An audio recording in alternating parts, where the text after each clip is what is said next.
Mari kita bersama-sama membaca kitab suci dari Yohanes pasal yang ke-11. Injil Yohanes pasal yang ke-11. Kita membaca bersama-sama dari ayat yang ke-10. Pasal 11 ayat yang ke-10 dan selanjutnya.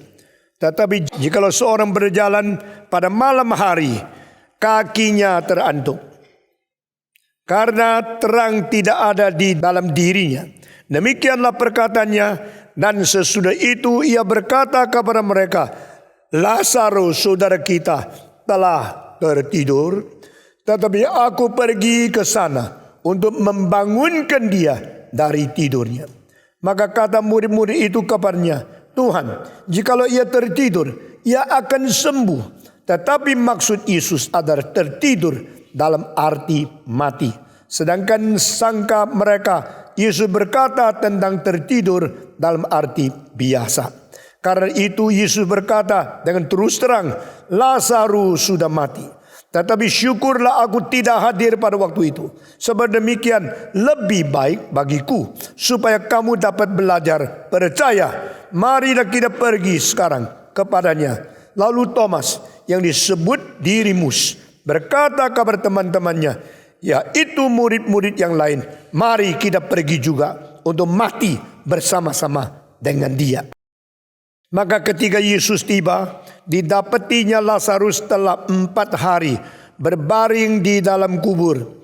Betania terletak dekat Yerusalem, kira-kira 2 mil jauhnya.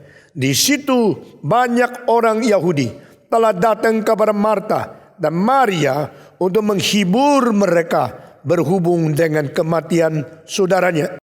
Ketika Marta mendengar bahwa Yesus datang, ia pergi mendapatkannya. Tetapi Maria tinggal di rumah. Maka kata Marta kepada Yesus, Tuhan, sekiranya Engkau ada di sini, saudaraku pasti tidak mati. Tetapi sekarang pun aku tahu bahwa Allah akan memberikan kepadamu segala sesuatu yang engkau minta kepadanya. Kata Yesus kepada Marta, saudaramu akan bangkit. Kata Marta kepadanya, aku tahu bahwa ia akan bangkit pada waktu orang-orang bangkit pada akhir zaman. Jawab Yesus, aku kebangkitan dan akulah hidup. Barang siapa percaya kepadaku, ia akan hidup walaupun ia sudah mati. Dan setiap orang yang hidup dan yang percaya kepadaku tidak akan mati selama-lamanya. Percayakah engkau akan hal ini? Jawab Marta, ya Tuhan, aku percaya bahwa engkaulah Mesias, anak Allah, dia yang akan datang ke dalam dunia. Dan sesudah berkata demikian, ia pergi memanggil saudara Maria dan berbisik kepadanya, Guru ada di sana dan ia memanggil engkau. Mendengar itu Maria segera bangkit lalu pergi mendapatkan Yesus. Tetapi waktu itu Yesus belum sampai ke dalam kampung itu. Ia masih berada di tempat Marta menjumpai dia. Ketika orang-orang Yahudi yang bersama-sama dengan Maria di rumah itu untuk menghiburnya, melihat bahwa Maria segera bangkit dan pergi keluar, mereka mengikutinya karena mereka menyangka bahwa ia pergi ke kubur untuk meratap di situ.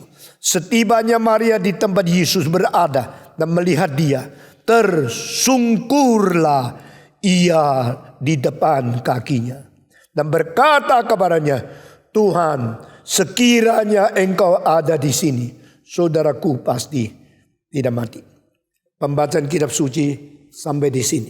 Saudara-saudara, saya sudah berkata kepada saudara, kisah Kristus membangkitkan Lazarus ini merupakan mujizat yang terbesar di antara 35 mujizat yang pernah dilakukan Kristus pada waktu dia inkarnasi menjadi manusia.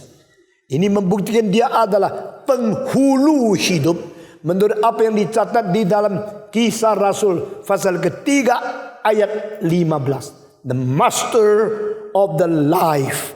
Dia adalah penghulu hidup. Dia adalah Tuhan dari segala kehidupan. Karena mati hidup berada di tangan Dia sendiri. Tapi Tuhan Yesus kali ini berlainan dengan kali-kali yang lain. Dia tidak langsung menghidupkan Lazarus. Bahkan Dia membiarkan Lazarus tunggu Dia berhari-hari tidak tiba. Dia tetap di tempat asalnya, mendengar bahwa kawanmu yang akrab, sahabatmu yang baik itu sudah sakit keras. Yesus tidak menggubris, Yesus tidak pergi, tidak menyembuhkan. Dia tunggu 2 hari dulu. Lalu berkata kepada murid, kawanku Lazarus sedang tidur. Kalau sedang tidur, ya biarin dong. Karena tidur itu tidak apa-apa kok. Semua orang juga tidur. Sesudah tidur bangun. Setiap malam tidur. Setiap pagi bangun. Ada apa gelisah? Ada apa khawatir dan takut? Dia toh tidur. Yesus mengatakan tidak. Dia sudah mati. Nah saudara, orang akan tanya, jikalau tahu dia sakit, kenapa tidak tiba pada waktu dia masih perlu? Kenapa harus tunggu sampai dia mati baru beritahu kabar kita dia sudah mati? Saudara-saudara, kalimat yang memberikan sesuatu sungut-sungut seperti ini hanya menyatakan bahwa kita mempunyai cara kita menanggapi apa yang disebut anugerah yang dibutuhkan. Saya membutuhkan Tuhan bukan setiap waktu. Saya membutuhkan Tuhan pada saat kegelisahan, kekhawatiran, kecelakaan yang lebih besar belum tiba. Itulah saatnya saya memerlukan Tuhan. Kalau sudah sampai sudah mati, tidak usah datang, percuma, sudah mati. Kita mempunyai selalu konsep yang mengunci kita, sehingga iman kita tidak pernah dinamis. Iman kita selalu statis. Iman kita selalu terkurung dengan ketidakada percayaan kepada Tuhan. Saudara-saudara, kita selalu mau mengikat pekerjaan Tuhan dengan konsep kita. Kalau engkau melakukan sesuatu, lakukan di dalam wilayah yang saya menentukan. Inilah kebiasaan saya tahu. Saya tahu mestinya begini, mestinya begini. Silakan layani saya sesuai dengan kotak yang saya sudah bikin. Saudara-saudara, God is our master. Our God is the Lord. He does not submit to your limitation. Jangan kita kotakkan sesuatu menurut pengalaman dan standar kita sendiri, lalu minta Tuhan terkurung di dalamnya. Tuhan itu bebas. God is more than free to do everything according to His sovereignty, according to His own will, according to His absolute freedom. Allah adalah Allah yang mempunyai hak yang mutlak dalam kebebasannya. Dan dia tidak terkurung. Yesus sengaja tunggu. Dan kenapa tunggu? Dia mengatakan satu kalimat. Ini lebih baik supaya kamu beriman. Maksudnya apa?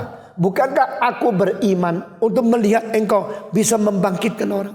Bukankah aku beriman percaya engkau maha kuasa, maka aku datang berdoa kepadamu? Saudara-saudara, begitu banyak orang dipengaruhi oleh pemimpin-pemimpin penipu. Jikalau engkau beriman, engkau akan lihat dia pasti sembuh. Pasti sembuh. Kalimat penipu seperti itu bukan dari Alkitab.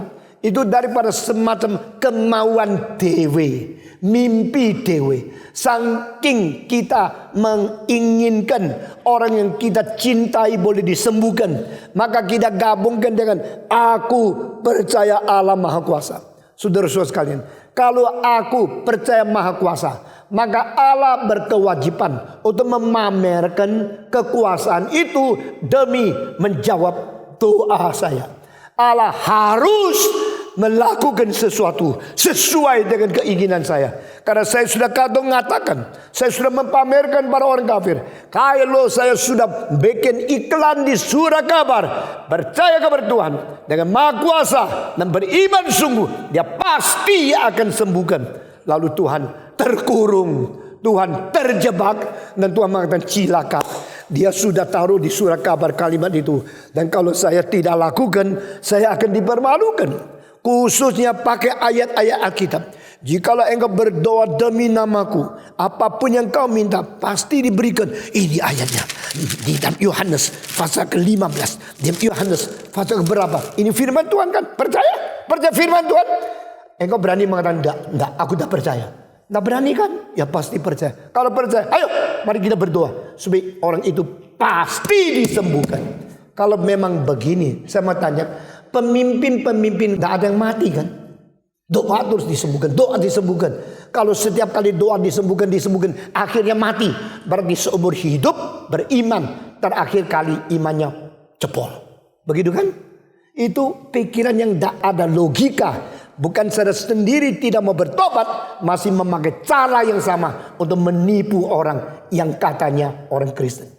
Begitu pada orang Kristen, begitu kasihan. Begitu orang Kristen tidak mau kebenaran, hanya mau sesuatu yang lebih sesuai dengan faedah dan kebaikan yang saya ingin berperoleh. Lalu dengan iman kita yang tidak berdasarkan firman dan keinginan kita yang sangat egosentrik, kita mengikat. Tuhan berkata, aku sudah iklan, aku sudah berikan berita bahwa kesembuhan ilahi ini pasti terlaksana dan doa akan didengar.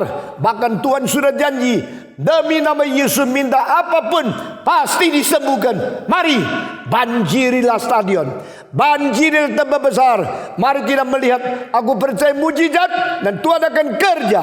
Saudara-saudara, Tuhan berkata dari surga, apakah kau kira kau sudah bayar uang iklan beratus-ratus juta, maka saya takut sama kamu? Karena kamu sudah mensiarkan dengan pamflet-pamflet, brosur-brosur bahwa kesembuhan pasti terjadi, maka aku harus berpameran di situ. Saudara-saudara, Tuhan berkata, let you go your way. I am your God. I am sovereign God. Aku Allah yang berkedaulatan. Aku mau mengasihani siapa dikasihani. Aku mau memberikan berkat kepada siapa diberkati. I will give my mercy to whom I will give mercy. I will give the grace to whom I will give grace. Bukan kemauan yang terjadi. Saudara-saudara, kalau semua sakit didoakan pasti sembuh. Pasti orang yang percaya kesembuhan semacam demikian, tidak ada yang mati kan? Tapi justru mereka umurnya tidak lebih panjang daripada orang. Saudara-saudara, waktu saya muda berapa kali mereka doakan supaya Stephen Tong mati. Nah mati. Kalau engkau mendoakan orang itu mati, bukan waktunya. Orang itu setelah kau doa makin sehat. Saudara-saudara, jangan main-main sama Tuhan. Sudah berapa kali dari 67, 68, 84, 9 berapa. Mereka inginkan saya mati. Khususnya seorang anak yang bernubuat besok di Jakarta akan hujan. Dan orang itu akan tabrakan. Berapa kali nubuatnya terjadi. Mereka kira dia nabi. Lalu ada orang bawa dia kabar saya di gereja tahun 68. Saya mengatakan coba bernubuat di sini. Dia katakan sesuatu. Sudah selesai. Bagaimana? Menurut Pak Tong, anak ini diberkati oleh Tuhan. Betul-betul ada Roh Kudus atau tidak? Saya bilang ini anak nabi palsu. Dia melihat saya dengan mata melotot. Umur kira-kira 14. Ganteng sekali. Tinggi-tinggi. Mukanya putih. Anak itu sendiri melotot saya. Saya juga melotot dia. Dan berkata, kau nabi palsu. Sesudah itu dia pulang. Lalu dia mendoakan Stephen Tong tabrak mobil di dalam 2 bulan. Dia akan mati karena dia menghina firman Tuhan. Saudara-saudara, tahun 68 sampai sekarang saya tidak mati. Saya masih ada di sini. Lalu nabi itu nabi palsu. Benar tidak? Benar-benar nabi palsu. Satu kali lagi 84 saya dapat semacam penyakit yang namanya pityriasis rosea. Ini nama medis. Yaitu ujung dari syaraf dari sini, tangan sini sampai leher sini. Semua infeksi. Seluruh badan infeksi. Pada saat itu saya harus berkhotbah di seminar Surabaya 8 hari. Dia kesulitan besar sekali. Saya ke dokter. Saya kira dikasih injeksi obat. Sembuh diam 2 hari. Tetapi tidak sembuh. Tidak sembuh. Dan adanya gatelnya tidak tahan. Tidak sanggup saya utarakan sekarang ini. Saya cuma kasih tahu satu kalimat. Supaya saudara bisa membayangkan penderitaan itu seperti apa. Setiap malam jam 11 sampai besok pagi jam 7 di bawah kulit saya seluruh badan seperti 3.000 ulat yang berangkang di dalam. Seluruh badan luar biasa. Gatalnya tidak bisa tahan. Dan saya harus siram air yang panasnya. Mungkin kira-kira 65 sampai 70 derajat. Sampai badannya merah semua. Baru rasa enak. Tapi sesudah itu kulit mulai kering. Lalu menjadi seperti kerupuk yang tipis-tipis. Pecah-pecah. Seluruh tempat tidur. Seperti sesuatu kue yang gorengan yang paling depan itu lepas. Di dalam keadaan begini saya cari buku. Kalau saya sakit bukan cari dokter. Cari buku dulu. Saudara-saudara. Supaya tidak ditipu oleh dokter. Saya cari buku. Waktu saya sakit lever. Saya baca buku 700 halaman. Setelah baca, saya pergi dokter dengar mereka menjelaskan. Saya baru tahu dokter yang ngawur banyak sekali. Yang mereka ngomong semua salah. Yang saya baca berani saya ambil untuk berdebat. Tapi saya tidak berdebat. Saya sudah lihat satu kali, saya pergi cari dokter yang lain. Di antara belasan dokter, cuma 2 yang mengerti sakit lever hepatitis B itu apa. Saya mulai menilai. Saudara-saudara, kalau seorang sakit boleh menilai dokter karena belajar buku yang banyak. Demikian seorang Kristen juga bisa menilai pendeta setelah membelajar buku yang banyak. Itu sebab satu-satunya gereja memberikan kesempatan seminar, menjual buku yang berat-berat, yang sulit-sulit, memberikan kuliah-kuliah yang sangat padat supaya engkau belajar. Karena kita tidak takut dinilai oleh murid-murid kita yang intelektual. Kita mau membuktikan yang kita khotbahkan itu kebenaran. Biar kau pakai otakmu untuk sudah tidak ditipu oleh pendeta-pendeta yang tidak bertanggung jawab. Dan engkau menjadi orang bertanggung jawab kepada Tuhan. Memegang teguh firman dan kebenaran. Dan engkau berani menjadi saksi Kristus dan kitab suci di hadapan masyarakat. Saudara-saudara, setelah itu saya menjadi biasa. Kalau ada penyakit apa, saya cari ensiklopedia. Saya cari buku kedokteran. Saya mau tahu penyakit itu apa adanya. Saudara-saudara, setelah melihat buku-buku, lalu melihat lagi dokter, saya mulai menjadi orang yang cerdas dan tidak gampang ditipu. Saudara-saudara sekalian, orang-orang banyak yang menjadi penipu dan mereka memanipulasi kitab suci. Twisting the Bible verses and try to make use of all that can be utilized by their own willingness in good hope. Tetapi tidak mau patuh kepada kebenaran Tuhan. Saudara-saudara sekalian, akhirnya bagaimana? Banyak orang mau memperalat, memaksa Tuhan masuk ke dalam batasan yang mereka bikin supaya mereka melayani mereka menurut kemauan mereka. Ini bukan cara Kristen. Ini bukan wahyu di dalam kitab suci. Ini bukan petunjuk Tuhan untuk anak yang patuh kepada Dia.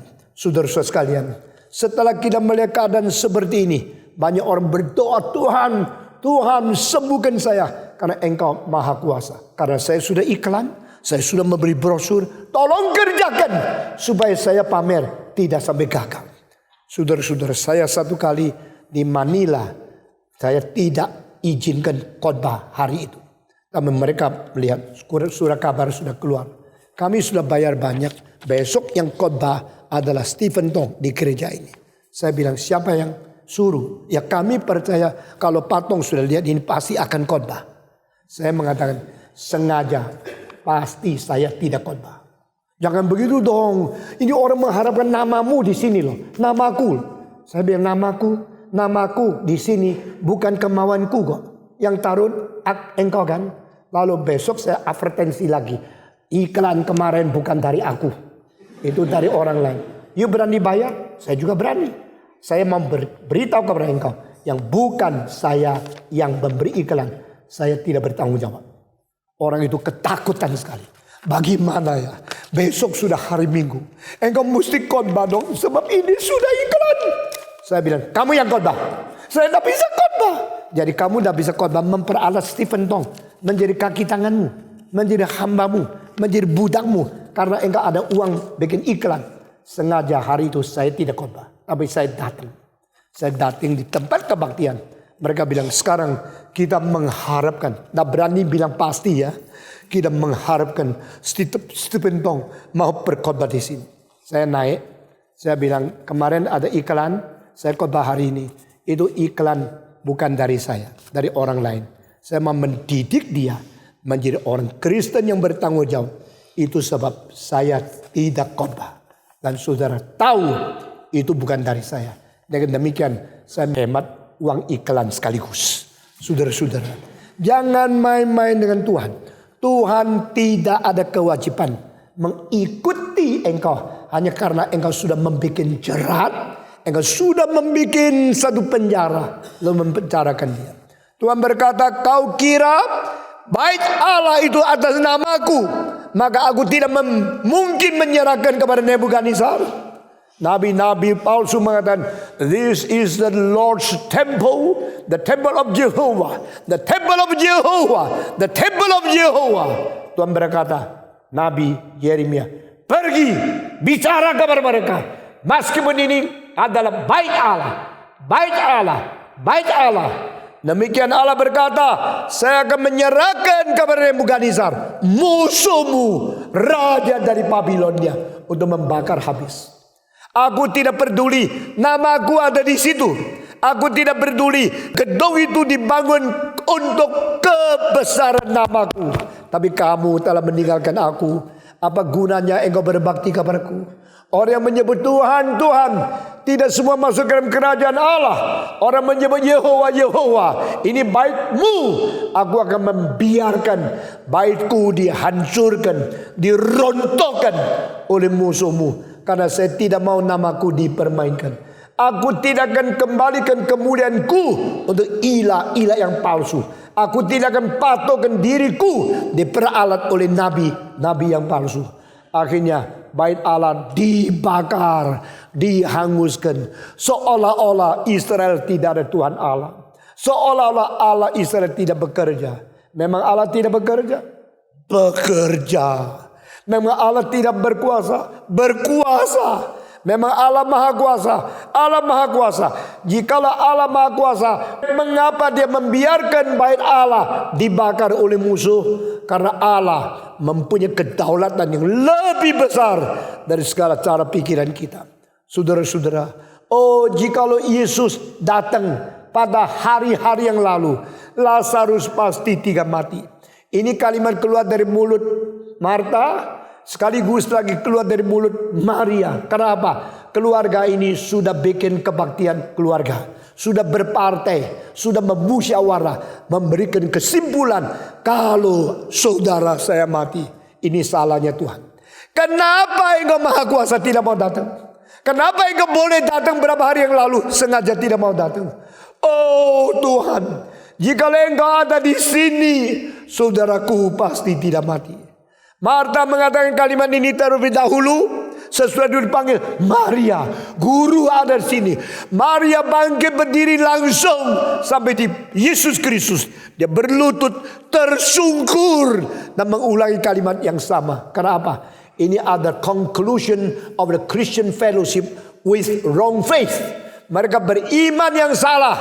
Saudara Marta, saudara Maria, dua orang bersekutu. Persekutuan antara orang Kristen kalau membicarakan hal rohani tidak berdasarkan kedaulatan Tuhan dan firman Tuhan akan mendapatkan konklusi yang menakutkan. Saudara-saudara, jangan kira the gathering of Christians is always a good thing. Jangan kira the fellowship among the Christian youth will always make a good conclusion.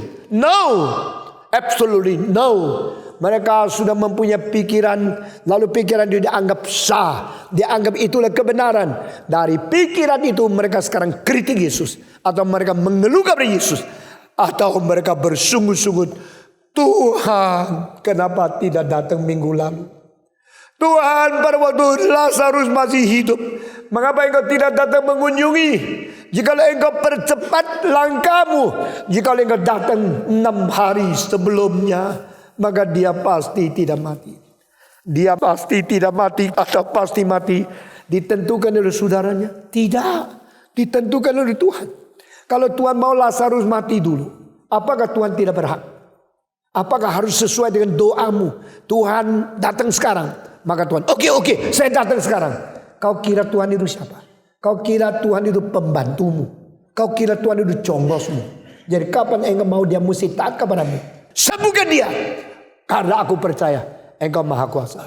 Tuhan berkata, no, I will never receive your command to do everything according to your will and submit to you, my creature. You should know I am your creator. Saya penciptamu. Jangan memerintahkan aku seperti aku pembantumu. I do everything according to my sovereignty, according to my willingness, according to my plan, according to my timetable, and according to my wisdom. Supreme wisdom.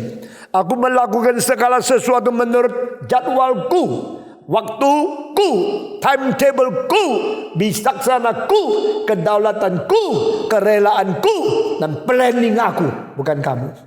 Saudara-saudara, Maria sudah lama kenal Yesus. Marta sudah lama mengikut Yesus. Baru hari ini mereka tahu, mereka imannya tetap banyak kesalahan. Saudara-saudara, no one supposed to be perfect in knowing God, in understanding the planning of Jesus Christ, the timetable of the eternal God. Kita jangan kira kita sudah mengerti dan kita menganggap kita sudah memahir, sudah sekolah teologi, sudah mengikuti banyak seminar, kita lebih hebat dari orang lain.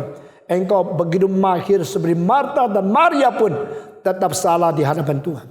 Mengapa Tuhan tunggu kira-kira 6 hari?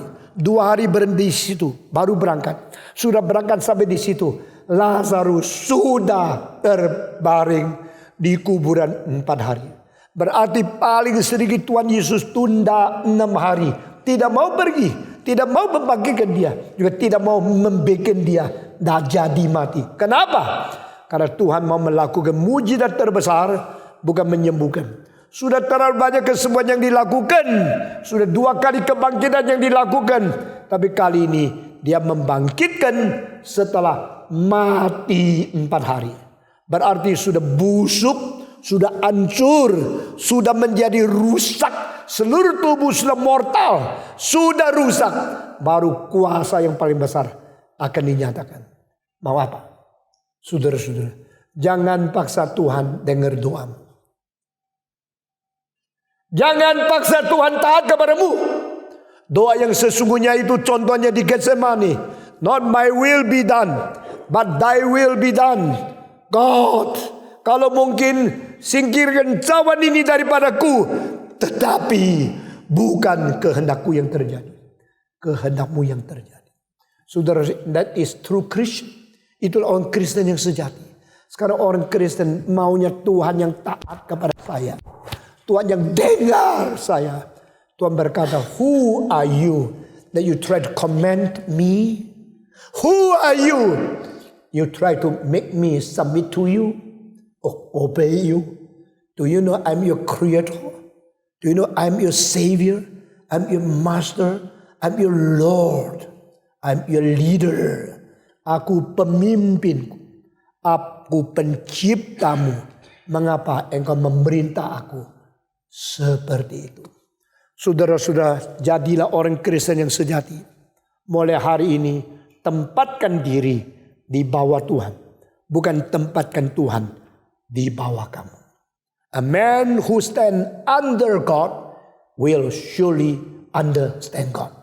A man never want to stand under God will never and never understand God.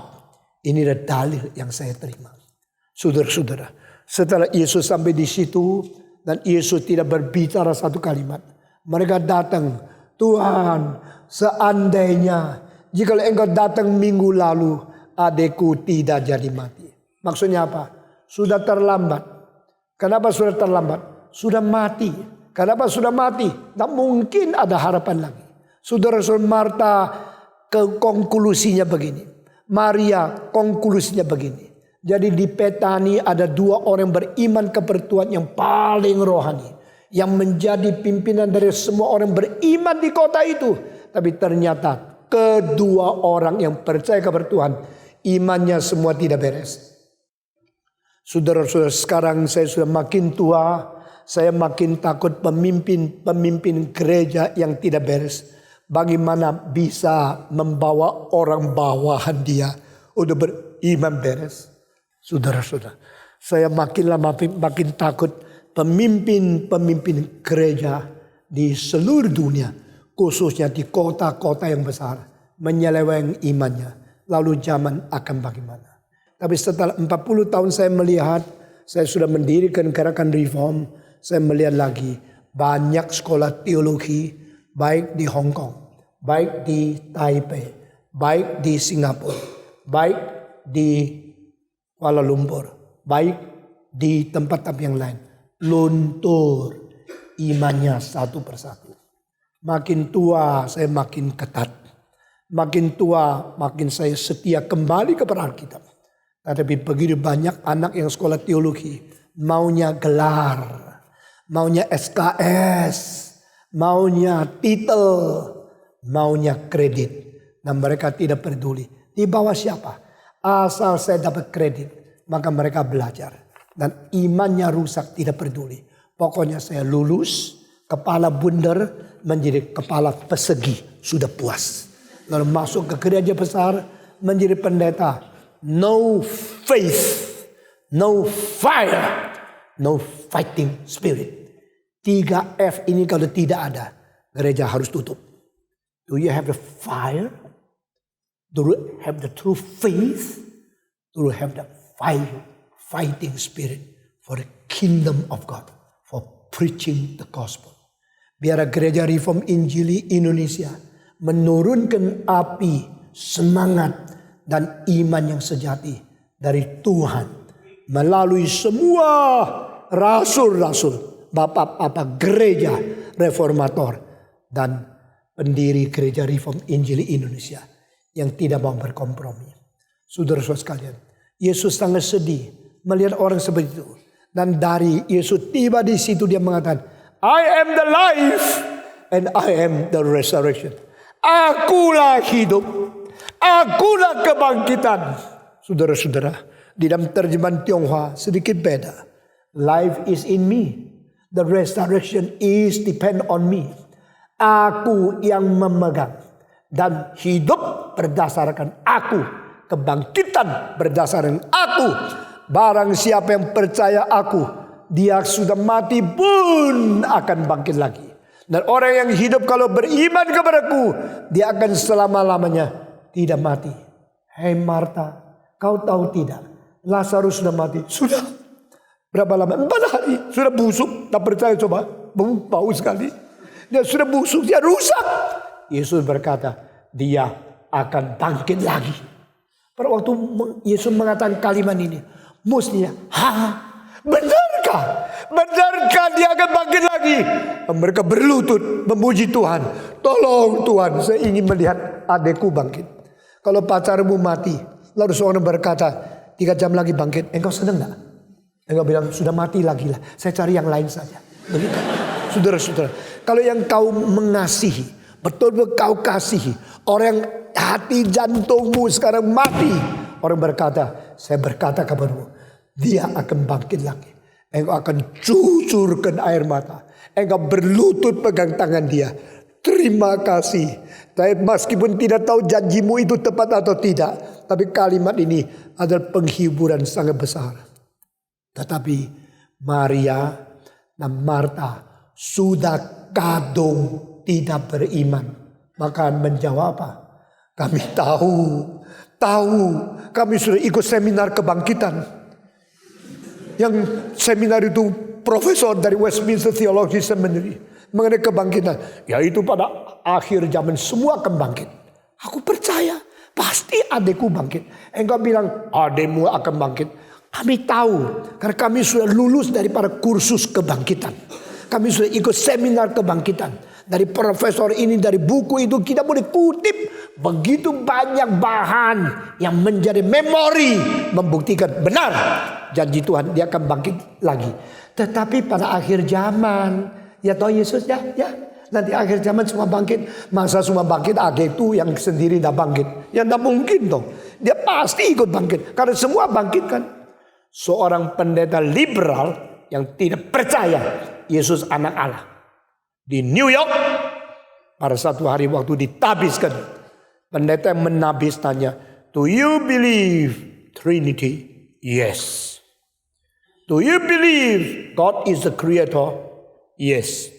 "Do you believe Jesus is Son of God?" Yes. Sesudah semua jawab baik, ditabiskan. Setelah ditabiskan menjadi pendeta pakai toha, jalan keluar di dalam prosesi sampai di pintu. Itu murid-murid sekolah teologi dari Union Theological Seminary yang semua tidak percaya Yesus anak Allah, marah sama dia. You biasanya tidak percaya Yesus anak Allah. Kenapa hari ini? Karena dibaptiskan engkau kompromi. Kenapa engkau percaya Yesus anak Allah? You mengkhianati dirimu. Engkau sudah berbeda dengan kami semua. Orang berakademik kalau tidak beriman, jangan heran. Karena akademik selalu menjadi musuh iman. Ini kali profesor dari Cambridge, di dalam pengajarannya, saya dengan kalimat itu dari mulut dia sendiri. Dan setelah itu saya tanya, "Do you mean that?" Dia ketawa, "I wish." Mau dengan kalimatnya? Mau tidak? Profesor Gilbert mengatakan, "I wish there is a place in hell for those who only doing academic world." Saya harap di neraka ada tempat untuk akademik yang khusus kerjakan akademik dan tidak mengabari Injil. I agree 125% of that. Saudara-saudara, aku sangat setuju. Banyak orang telah menjadikan akademik sesuatu tameng untuk melawan iman. Belajar makin tinggi hanya untuk memperalat belajar akademik menjadi budak dari conviction yang sudah jauh daripada Tuhan. Academic study is merely become enslavement of your conviction. If you don't believe in Trinity, you will study more books to support your unbelief. If you do not believe Jesus is the Son of God, you will study a lot of book quotation from all the scholars, all the books, all the memory in all the library to prove that your faith is right. Saudara-saudara, Marta Maria mempunyai iman benar, tapi iman yang bukan hidup bergantung kepada Yesus Kristus. Apa artinya iman yang tidak bergantung kepada Yesus? Iman konfesional, iman doktrin. Kalau belajar doktrin semua lulus, belajar manusia akan bangkit, semua tahu. Tapi pengetahuan itu lain sama percaya Yesus Kristus yang berkata, "Saya berkata kepadamu, Lazarus akan bangkit." Ini hal yang akan terjadi, bukan terjadi pada hari kiamat. Marta mengkaitkan kepada doktrin hari kiamat, eskatologi, eskatos. Pada final days, when the world will be finished, at that time God will make everybody resurrected. Itu ada eskatos, tapi bukan sekarang. Yang Yesus mau mereka beriman, depend on me. I am the master of life. I am the life and I am resurrection. Even today, I will make Lazarus resurrected. Mereka tidak percaya, saudara-saudara.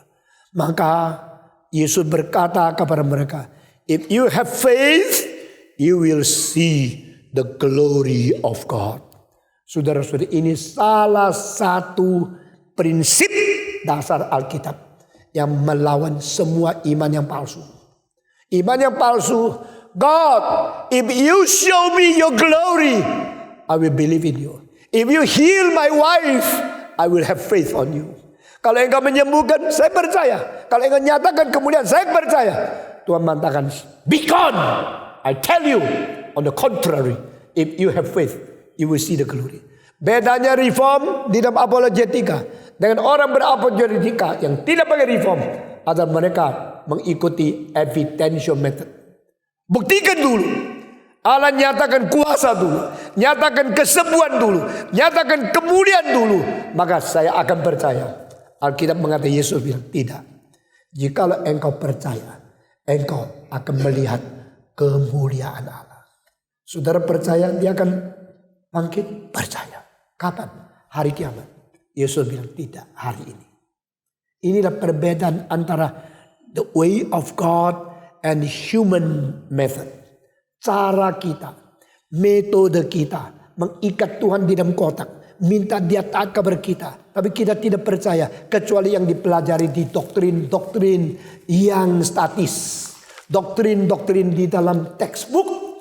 Tuhan mengatakan kita selain mempunyai iman seperti itu, kita harus mempunyai iman bersandar kepada dia sekarang. Saudara-saudara, di Westminster pada waktu saya mentegakkan Stephen Tong Chair for Reformed Theology, saya keluar satu kalimat.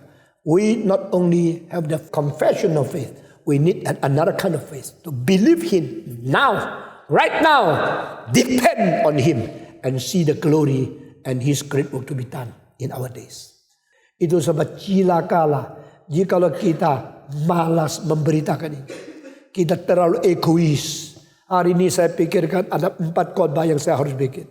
Setelah kau sukses, apa yang kau kerjakan? Kau begitu sehat, apa yang kau kerjakan? Setelah kau kaya, apa yang kau kerjakan? Setelah engkau begitu berpengetahuan tinggi intelektual, apa yang kau kerjakan? Saya dulu kira kalau kita memberitakan Injil melalui orang intelektual, cendekiawan, maka dunia cepat menjadi orang Kristen. Akhirnya saya tahu itu mimpi kosong. Karena orang intelektual, kalau sudah lulus Singapore University, mau lulus di Harvard, kalau sudah lulus di Harvard, mau bergelar doktor, sudah begitu hanya untuk menuntut higher and higher achievement in his career. Never go down to earth. Never go down to care of the grassroots people. Saudara-saudara, saya sangat risau di dalam hati melihat kekristenan yang tak karu-karuan seperti ini. Termasuk engkau dan saya yang sudah malas, tidak mau bertobat, masih membanggakan diri. Kita gereja lebih banyak menginjili dari orang lain. Tetapi melalui pengkabaran Injil yang giat, kita tidak sadar setan sedang bekerja. Disiplin kalau tidak dijalankan, tidak membuktikan gereja di gereja yang sejati. Siapa saja coba berani. Kalau engkau berzina, saya akan kucilkan engkau. Demi Tuhan. Saudara-saudara, kita tidak boleh main-main.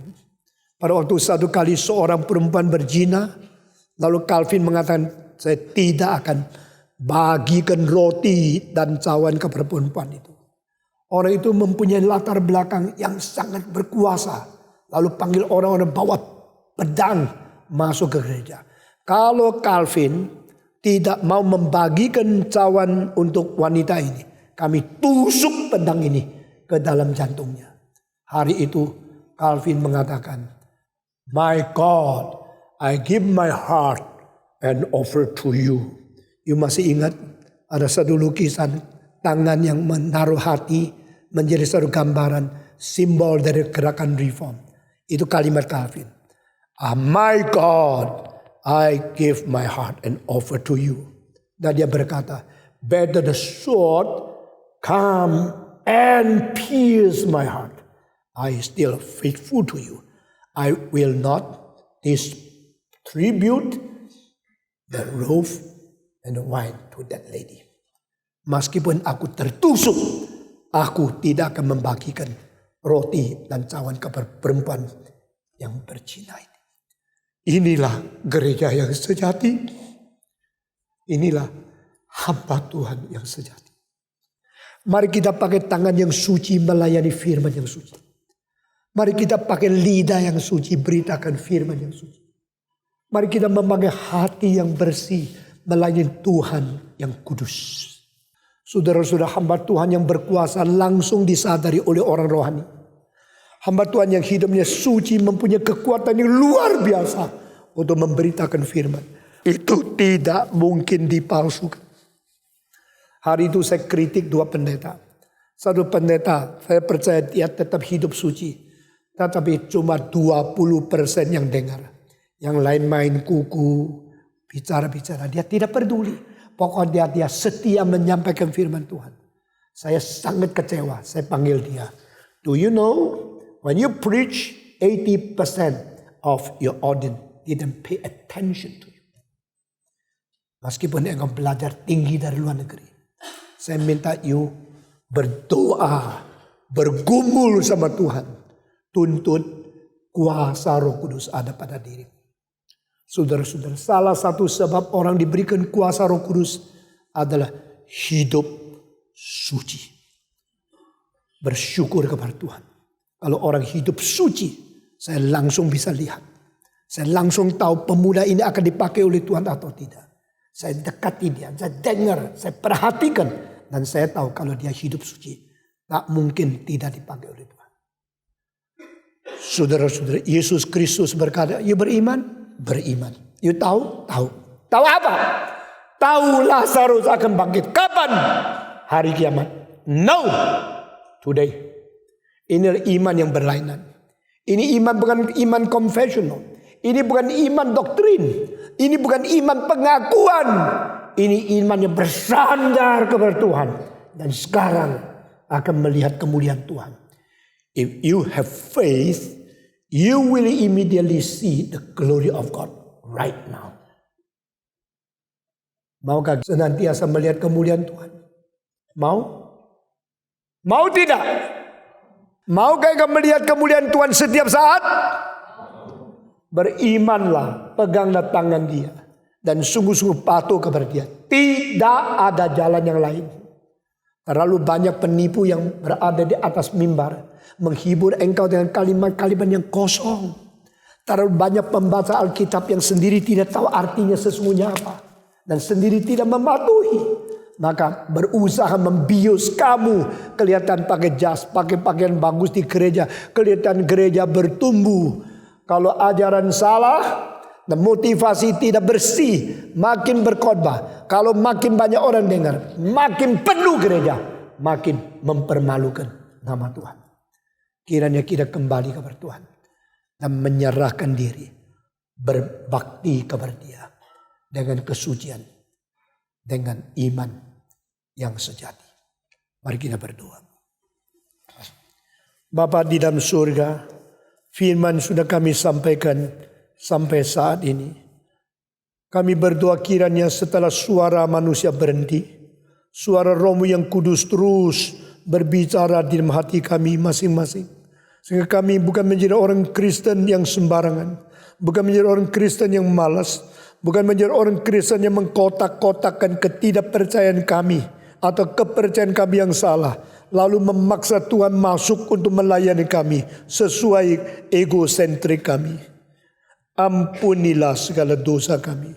Beri kekuatan kepada kami untuk sungguh-sungguh mematuhkan diri kepada firman-Mu. Dalam nama Tuhan Yesus kami berdoa. Amin.